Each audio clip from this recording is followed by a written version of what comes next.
Hello! Alors là, aujourd'hui, on va voir comment on fait une page d'inscription pour vos utilisateurs du coup sur votre site Symfony. Donc si ça vous intéresse, on voit ça juste après.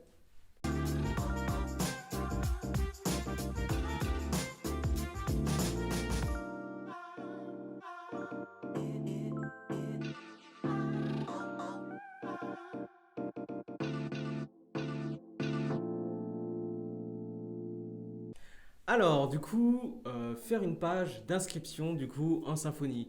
Voilà, comment ça peut se faire? Et ben du coup, on va voir ça du coup en deux étapes. Alors, la première étape, tout simplement, du coup, hein, on va devoir créer la notion d'utilisateur. Donc de user. Ça, c'est la première étape. Une fois qu'on a créé cette notion au sein du système, au sein de notre site internet, numéro 2, on pourra faire une page d'inscription. Et c'est aussi simple que ça, grâce au Maker Bundle, hein, parce que du coup, le Maker Bundle va vous développer du coup pas mal de choses. Ok. Mais voilà, c'est ça. Du coup, c'est parti, c'est partage. Alors, comment ça se passe? Du coup, voilà, nickel, ici j'ai ouvert mon VS Code. Comment ça se passe? Alors, la première chose que j'aimerais faire, c'est déjà ouvrir un terminal et du coup demander à Symfony de me créer du coup cette notion d'utilisateur. Alors pour ce faire, je vais faire un php bin slash console make user. Voilà la commande du coup à entrer hein, pour créer cette notion d'utilisateur. Je vais tout simplement appuyer sur entrée. Voilà, et là il me demande quel est le nom de la classe, c'est-à-dire voilà le plan, le modèle pour les utilisateurs. Est-ce que du coup il peut l'appeler user? Alors moi ça me va très bien, alors je vais accepter sa proposition qui est entre crochets là. Je vais juste appuyer sur entrée. Est-ce que vous voulez stocker du coup les utilisateurs du coup en base de données via Doctrine? Yes, alors cette vidéo elle fait suite du coup à la connexion d'un projet Symfony avec une base de données. Donc si vous ne l'avez pas vu, vous en aurez besoin. Donc regardez d'abord la vidéo où je montre comment on fait le lien entre votre site Symfony et une base de données, parce que sinon vous ne pourrez pas le stocker. Donc ici je vais répondre oui, puisque j'ai envie de le stocker, du coup la liste des utilisateurs. Est-ce que l'email peut être considéré comme unique? Alors oui, super. Est-ce qu'il faut hacher les mots de passe? Alors oui, absolument que oui, d'accord. Je vous rappelle que les mots de passe utilisateurs, vous ne pouvez pas les stocker en clair en base de données, vous devez les hacher, c'est-à-dire un peu les brouiller, d'accord. Je vous rappelle également que hacher et tout ce qui est chiffrement et tout, c'est pas la même chose. Donc on dit oui, crypté, haché, c'est la même chose. C'est pas la même chose, ok. Donc je ferai probablement une vidéo ici pour éclaircir du coup voilà, ces notions différentes. Donc ici en tout cas je vais dire yes. Et voilà, là maintenant il m'a créé du coup la notion d'utilisateur. C'est type top, d'accord. Alors ici, comme il m'a créé cette notion d'utilisateur, il m'a créé quelque chose. Il me l'a lié à la base de données. Je vais devoir faire ce qu'on appelle du coup une migration pour pouvoir mettre du coup ma base de données à jour, puisque n'oublions pas également que la base de données doit pouvoir s'accommoder pour pouvoir accueillir les informations de mes nouveaux utilisateurs lors de l'inscription. Donc c'est ce que je vais faire. Donc alors, qu'est-ce que je vais faire ici? Je vais faire un php bin console make migration. Alors ça c'est pour créer du coup mon fichier de migration qui va du coup comporter du coup les actions à faire pour mettre du coup pour adapter ma base de données par rapport du coup à ce que veut faire mon PHP, c'est-à-dire que mon PHP lui il a créé une classe, une entité, voilà user pour pouvoir accommoder les données et bah du coup la base de données doit se mettre à niveau. Donc hop, je vais appuyer sur entrée, c'est fait. Et là maintenant, une fois que du coup ce fichier a été généré automatiquement, je vais pouvoir utiliser cette commande là, c'est-à-dire php bin slash console doctrine migrations migrate pour exécuter ce fichier de migration et mettre effectivement ma base de données à niveau. D'accord. Donc ça se fait toujours en deux temps. Je vais exécuter cette commande. Il me dit est-ce que tu es sûr parce que tu vas mettre ta base de données à niveau? Donc oui. Et voilà, ma base de données a été mise à niveau. Voilà, c'est tout. Donc ça, c'est bon. Ça, c'est quand du coup j'ai créé. Ça, c'est pour créer la notion d'utilisateur du coup dans mon site du coup Symfony. Alors pour le coup, hop, super. Ici du coup, j'ai fait le numéro 1. Donc le numéro 1, c'est check. Et maintenant, le numéro 2, c'est que je vais pouvoir créer du coup une page d'inscription. Voilà, tout simplement. Alors du coup, ben, c'est parti.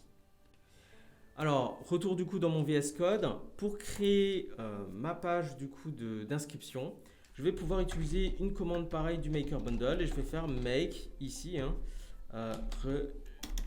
registration form.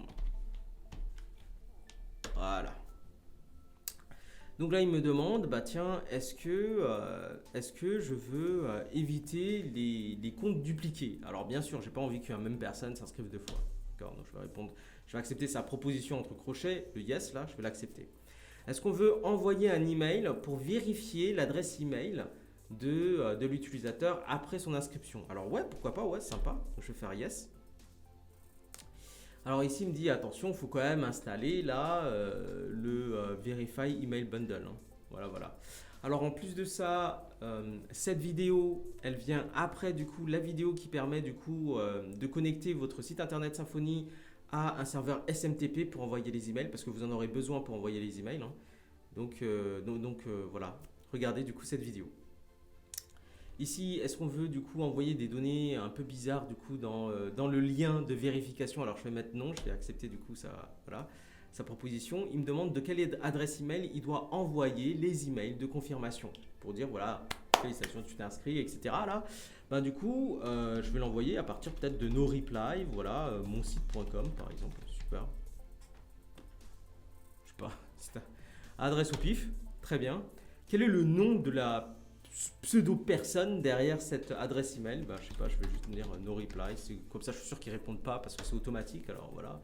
Est-ce qu'on veut authentifier automatiquement l'utilisateur après l'enregistrement? Alors je vais dire ouais, je veux bien, mais c'est juste que là pour l'instant j'ai pas de home page, mais je peux dire yes, ouais. Là il va me demander, ben tiens, est-ce que tu peux me choisir une page?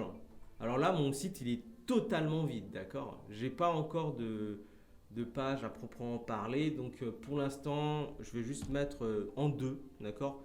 Peut-être profiler sur la page du profiler. Voilà, je vais le modifier après. Okay. Donc là, voilà, il m'a fait ma page d'inscription. Voilà, et il me donne les étapes suivantes. Étape suivante, du coup, il faut installer du coup le Verify Email Bundle, du coup, que je vais faire tout de suite. Voilà. Donc en attendant que ça s'installe, il faut aussi que je fasse d'autres choses, comme par exemple, il faut que je refasse une migration. Parce qu'effectivement, cette commande-là, qui me permet de générer du coup une page d'inscription, veut modifier ma base de données pour accueillir comme information si l'email a été vérifié ou non. D'accord? Donc, comme on doit encore accueillir cette information et la stocker, je dois mettre ma base de données à niveau. Donc, je vais faire une migration du coup tout à l'heure, une fois que du coup ça sera terminé. Donc voilà. Donc ici c'est terminé. Donc ce que je vais faire, c'est que je vais effectivement faire une migration. Du coup, je vais faire make migration ici, hop, pour générer du coup ce fichier de migration et je vais faire doctrine ici, migrations migrate pour effectivement mettre ma base de données à jour à partir du fichier que je viens juste de générer. Voilà, donc là tout semble pas mal. Je vais juste vérifier en regardant du coup au-dessus si j'ai d'autres choses à faire. Non. Alors honnêtement, je ne sais pas pour vous si vous avez déjà une home page. Alors c'est cool. Moi je vais juste créer une home page, d'accord? Parce que du coup sinon il va rediriger mon utilisateur un peu partout, d'accord? Et en particulier c'est la question là où j'ai répondu là, c'était celle-là. Je lui avais redirigé vers Profiler Home, sachant que c'est un outil de développement. Le Profiler c'est pas très top. Alors ce que je vais faire, c'est que je vais vite fait créer du coup une page d'accueil. Donc je vais faire un mail contrôleur. Si vous avez une page d'accueil déjà, vous n'avez pas besoin de faire ça. Donc ici je vais faire Home, voilà, super. Donc ici, hop, contrôleur, ici j'ai mon registration contrôleur. Voilà. Et il m'a généré tout ce code automatiquement. Et vous voyez ici, je retrouve mon profiler home. Ici, je peux modifier là où il est redirigé. Alors, de base, également, moi, je viens juste de créer ça là. Et mon nom interne, c'est app home. Donc, je vais juste prendre ce app home et je vais le mettre ici pour être sûr qu'il redirige bien mon utilisateur vers ma nouvelle page d'accueil que j'ai créée. Ce que je vous propose, c'est de le tester. Du coup, c'est parti. Rendez-vous Chrome. Alors, ici, je me trouve du coup dans Chrome et je vais pouvoir aller ici dans localhost 2.8000. Voilà, puisque j'ai démarré du coup mon serveur web avec Symfony Serve. Du coup, là, je peux y accéder. Donc, je tombe sur la page voilà, d'accueil de Symfony voilà, de base. Et j'aimerais bien aller sur la page d'inscription, hein, puisque c'est la page que je viens juste de faire. Alors pour ce faire, au niveau du code, je vais aller dans Registration Controller et je vais voir ici le chemin de route. Entrer du coup dans mon navigateur, c'est /register. D'accord. Donc c'est ce que je vais faire. Je vais aller dans Chrome et je vais juste entrer du coup /register. Et je vais appuyer sur Entrée. Et voilà, j'ai ma page ici d'enregistrement. Donc ici, je peux renseigner l'email, ici le mot de passe. Je coche la case Agree Terms si vous avez du coup des conditions générales d'utilisation et je peux cliquer sur Register. Donc ici par exemple, je peux me mettre par exemple admin ou par exemple moi-même, hein, michael@xonatis.com. Comme mot de passe, je vais mettre to et du coup je vais appuyer sur Agree Terms et je vais faire Register. Et j'attends quelques instants et voilà, je suis redirigé vers ma page d'accueil et regardons ce qui s'est passé. Donc ici, je vais aller regarder du coup en base de données. Okay, donc je vais aller sur phpMyAdmin pour consulter ma base de données. Voilà, donc ici dans DB-Test, hein, voilà, c'est la base de données du coup que j'utilise. J'ai ma table user qui s'est créée ici là. Et vous voyez, en base de données, il me l'a bien enregistré. Voilà, donc l'adresse email que j'ai rentrée et mon mot de passe haché, hein, en respectant du coup les normes de sécurité du web aujourd'hui. J'ai la colonne isVerified parce que je n'ai pas encore vérifié du coup cette adresse email. Donc pour voir si l'email a bien été envoyé pour que l'utilisateur puisse le vérifier, je vais aller dans Mailtrap. Donc hop. Donc si vous n'avez pas vu comment connecter Mailtrap à votre site Symfony, donc regardez la vidéo correspondante.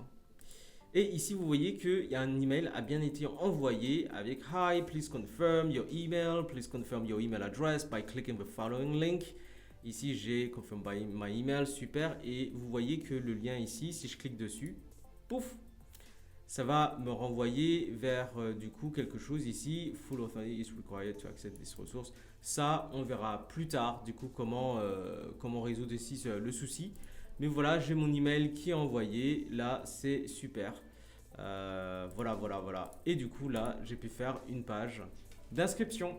Voilà, donc maintenant, si vous avez des questions, n'hésitez pas à me les mettre dans les commentaires. Et du coup, dans l'attente, hein, je vous dis à votre tour. Alors en fait, on n'est pas des youtubeurs, on est juste une bande de professionnels qui adorent transmettre et partager. Donc si vous avez aimé la vidéo, n'hésitez pas soit à vous abonner, soit à laisser nous un commentaire, soit mettez-nous un pouce. On va le recevoir avec beaucoup de plaisir, ça va nous encourager. Et du coup, dans l'attente, hein, je vous dis à très vite pour le prochain épisode.